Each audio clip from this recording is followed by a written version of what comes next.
U17 2025. Setelah gagal meraih kemenangan atas Korea Utara, perhatian kini menguras pada strategi penguatan dengan rekrut talenta baru. Salah satunya adalah dari jalur naturalisasi.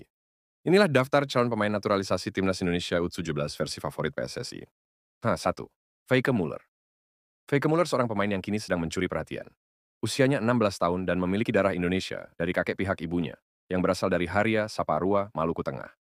Ia memiliki marga khas Maluku, Latu Peirisa. Lahir di Den Bosch, Belanda, Feike tumbuh di lingkungan sepak bola Eropa sejak dini. Ia memulai karir sepak bolanya di klub Zwalu FC saat usia 5 tahun, dan pada usia 7 tahun, ia sudah mendapat pelatihan di Akademi Willem de Rouge, klub yang dikenal sebagai tempat lahirnya bintang-bintang top seperti Frankie de Jong, Virgil van Dijk, hingga Alexander Isak. Yang membuat Feike semakin istimewa adalah minatnya untuk membela timnas Indonesia. Ia mengaku mengikuti perkembangan sepak bola nasional dan merasa bangga melihat capaian timnas U17 yang berhasil lolos ke Piala Dunia dan menjadi sinyal kuat bahwa dirinya siap bila dipanggil oleh PSSI.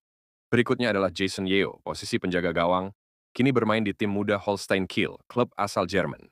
Jason memiliki darah Indonesia dari kedua orang tuanya.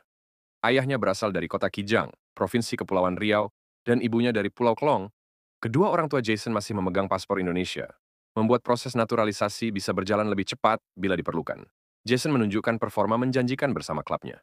Dengan pengalaman di level Eropa, kehadiran Jason dapat menjadi opsi tambahan yang solid di sektor penjaga gawang.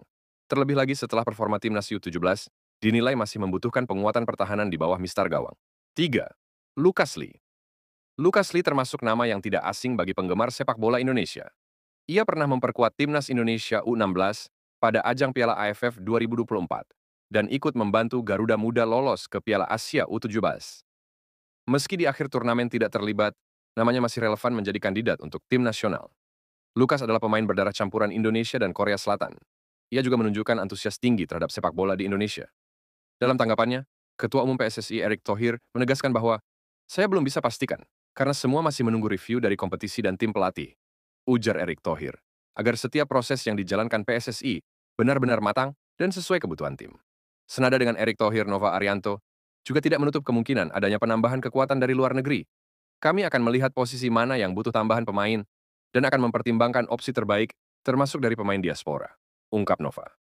Nama-nama seperti Feike Muller, Jason Yeo, dan Lucas Lee menjadi gambaran bahwa Indonesia memiliki banyak talenta di luar negeri yang bisa dimaksimalkan.